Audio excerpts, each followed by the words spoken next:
ቀጥል ብዙ አጀንዳ ብዙ ጉዳይ ነው ሊኖረው የሚችለው ማለት ነው። በርግጥ የኢትዮጵያ ቤተክርስቲያን ሊቃውንት በስፋት እንግዲህ ተከራከሩበት ብለን የምናስበው በ15ኛው መቶ ክፍለ ዘመን በዚህ ማለትም በአፄ ዘርዓ ያዕቆብ ዘመነ መንግስት አካባቢ ራሱን የቻለ ሌላ መከራከሪያ አጀንዳዎች ነበሩ።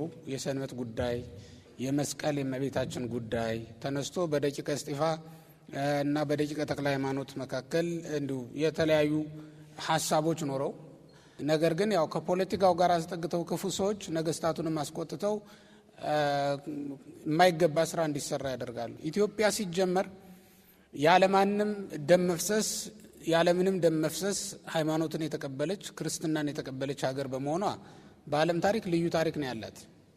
እንደ ሌሎቹ አይደለችም። ኢትዮጵያ ከኢየሩሳሌምም ትበልጣለች፣ ከግብጽና ከሌሎችም ትቀድማለች።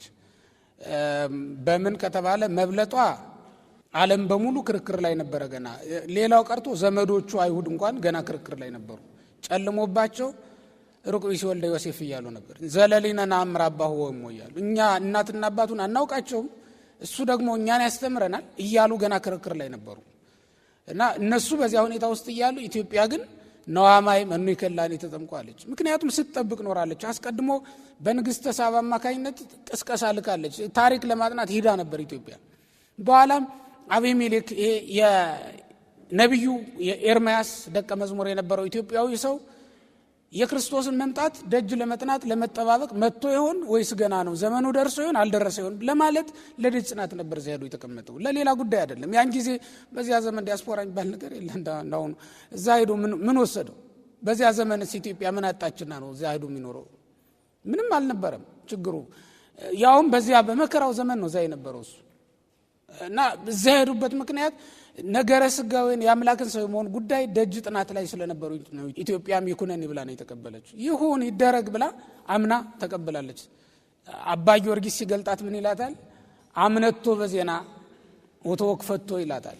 በመጽሐፈ ምስጢር ላይ በዜና ሰምታ አመነችው ይላል። ቤተ አይሁድ አካሉን ይዛ እያየችው ያልተቀበለችውን ኢትዮጵያ ግን አምነቶ በዜና ስለዚህም ብፁዓንሰ ዘይሬዩን ያምኑኒ በተባለው ተመስግናለች ኢትዮጵያ። በወንጌል ላይ ተመስግናለች ኢትዮጵያ ይላል። ሳያዩ የሚያምኑ ብፁዓን ናቸው ከተባሉት የመጀመሪያው ኢትዮጵያ ናት ብለው ነው አባ ጊዮርጊስ የሚያነሷት ማለት ነው። እና ኢትዮጵያ በእንዲህ አይነት ሁኔታ ሃይማኖትን ብትቀበልም እንዲሁን እንድትቀጥል ግን አልፈለገምና ሰይጣን አደባድቧል ማለት ነው። አምጥቶ አከራክሯል። ያ ደግሞ በዋናነት ይሄ ነው። እግዚአብሔር በእርግጥ ዓላማ አለው። አሁን በአፄ ዘርዓ ያዕቆብ ዘመንም የነበረው ይሄ የመነኮሳቱ በየገዳማቱ የነበረው ክርክር የነበረው ንግግር ብዙ ገዳማት እንዲሰሩ አድርጓል። እና አቡነ አሮን አሁን ታስረው ተግዘው በሄዱበት ቦታ በዛው ገዳም መስርተው በዛው በረሃውን አለምልመው ገነት አድርገውት ነው የተገኙት። ተግዘው ነው ግን ሄዱት፣ ታስረው ነው ሄዱት። እዛው ሄደው ግን ገዳም መስርተው አለምልመው ተገኙ። ራብ ይግደላቸው ሞተዋል በቃ በረሃብ ምክንያት ተብለው ሰራዊት ልከው ነገስታቱ ሲያስጠይቋቸው የለመለመ ገዳም ሰርተው ይገኛሉ። እግዚአብሔር ዓላማ አለው ይሄን ያደረገበት። የሆነ ሆኖ ግን ወደ እነዚህ ስንመጣ ደግሞ የካቶሊካውያን በጣም ብዙ ኢትዮጵያውያን ከ20 ሺህ በላይ ነው በነገራችን ላይ ወደ 22 ሺህ የሚጠጋ ሰው ነው የሞተው በዚህ ጉዳይ። ጉባኤም የሚደረግ የነበረው ብዙ ጊዜ በእንደዚህ አይነት ሁኔታ ችግር ይፈጠር ስለነበረ ወደ አንድነት ለመምጣት ስለሚታሰብ ነገስታቱ ያንን ይፈልጉ ስለነበረ ነው ሊቃውንቱን ሰብስበው ጉባኤ የሚያደርጉት ማለት ነው። እና እንግዲህ በሀገራችን የሚታወቁ ጉባኤያት አሉ። ያዘዞ ጉባኤያት የሚባሉት፣ የደንቀዝ ጉባኤ በጨጌ ገብረ ጊዮርጊስ ሲመራ የነበረው ዋናውና ብዙ ጊዜ የሚጠቀሰው እሱ ነው እንደውም። እና የቦሩ ሜዳው በጣም ተጠቃሽ ጉባኤያት የሚባሉት ናቸው። በ1881 ነው የተደረገው የቦሩ ሜዳ ጉባኤ። የደንቀዝም ደግሞ እንደዛው። እነዚህ ጉባኤያት በዋናነት ብዙ ስራ የተሰራባቸው ጉባኤያት ናቸው። የቦሩ ሜዳው ላይ እንደውም ዙራምቤ እንግዳ ዋልድቤ እንግዳ የሚባሉ ሁለት ሰዎች ወልደ ስላሴ እንለዋለን ያሉት ጸጎች ናቸው ሁለቱም። እና ኢየሱስ ክርስቶስን ምን ትሉታ አራተኛ ነው የምታደርጉት ብለው ሲጠይቋቸው ተወለደ መንፈስ ቅዱስ ወለደው ነው የሚሉ። እና በኋላ መጨረሻ ላይ እነሱ የሾሙት ተከራካሪያቸው ዝም ሲል ተረቶ እነሱ ተነሱና ከኋላ አዎ ወልደ ስላሴ እንለዋለን አሉ። ሁለቱ ስባት አራተኛ ያደረጉት። በስላሴ ዙፋን አራተኛ ኖሮ አያውቅም፣ ተሰብኩም አያውቅም በመንግስተ ስላሴ። ስለዚህም ንጉሱ እንደቀጧቸው ይነገራል። በመቀጣታቸውም እንደገና ንስሐ ገብተው እንደሞቱ ታሪክ ያነሳቸዋል እነዚህን ሁለት ሰዎች ማለት ነው። የኛም ቤተክርስቲያን ሊቃውንት እንዲቀጡ አድርገዋል። በነገስታቱ በኩል እየገቡ ሾልከው እየገቡ ማለት ነው። በአጼ ሚናስ ጊዜ ዝክሪና ጳውሊን አስቀጥተዋቸዋል። አባ ዝክሪ አባ ጳውሊ ዛሬ ምንም እንኳን እነዚህ ቅባት ነን የሚሉ ሰዎች የኛ መምህራን ናቸው ብለው ቢያነሷቸውም በኢትዮጵያ ቤተክርስቲያን ስም ቅጣትን የተቀበሉ ታላላቅ መምህራን ናቸው። ዝክሪ ጳውሊ እስር ቤት ውስጥ ነበሩ በአጼ ሚናስ ፍርድ ምክንያት። አጼ ሚናስ አሳስሯቸው እያሉ አባ ጳውሊ ዛው ነው የሞተው። አባ ዝክሪ ግን በኋላ ንጉሱ እንደገና ተጸጽቶ ከእስር ቤት ሲያወጣው የንጉሱ አማካሪ ሆኖ ትንሽ ቀን እንደቆየ ይነገርለታል። በኋላም ለንጉሱ መሞትም እንግዲህ ማናቸው አለቃ ተክለ ኢየሱስ ዋቅጅራ በታሪክ እንደሚያነሱት ለንጉሱ መሞትም ተጠያቂ ያደርጉታል። በሱ ምክንያት እሱ በመከረው ክፉ ምክር ነው የሞተው። መሞት ስለነበረበት ንጉሱ ክፉ ሰው ነበርና የመከረው ምክር ቅዱሳኑ አዝነውበት እንዲሞት አድርጎታል ብለው ይናገራሉ።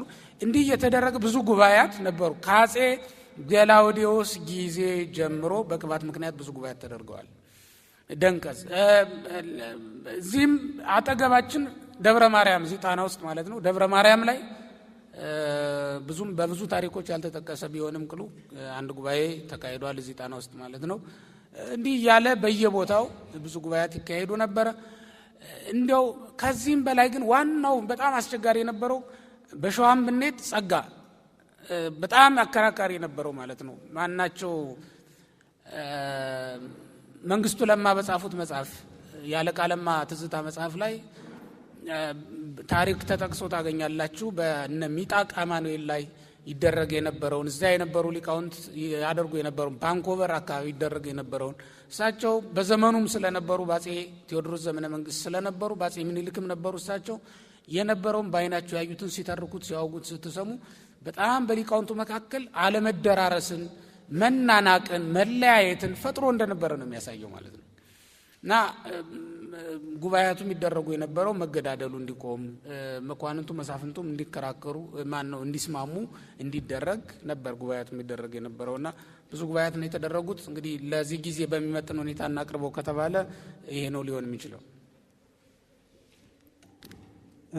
እግዚአብሔር ይስጥልን። ውድ የማህበረ ቅዱሳን የቴሌቪዥን ተከታታዮች ባሳለፍነው ሳምንታት በቅበተ እምነት አምዳችን ቅባትና ጸጋን በተመለከተ በተከታታይ ክፍል ማቅረባችን ይታወሳል። ዛሬ ደግሞ ይህንን ክፍል በዚህ አጠናቀናል። በሚቀጥለው ቀጣዩን ክፍል ይዘን እንቀርባለን። እስከ ሳምንት የሳምንት ሰዎች ይበለን።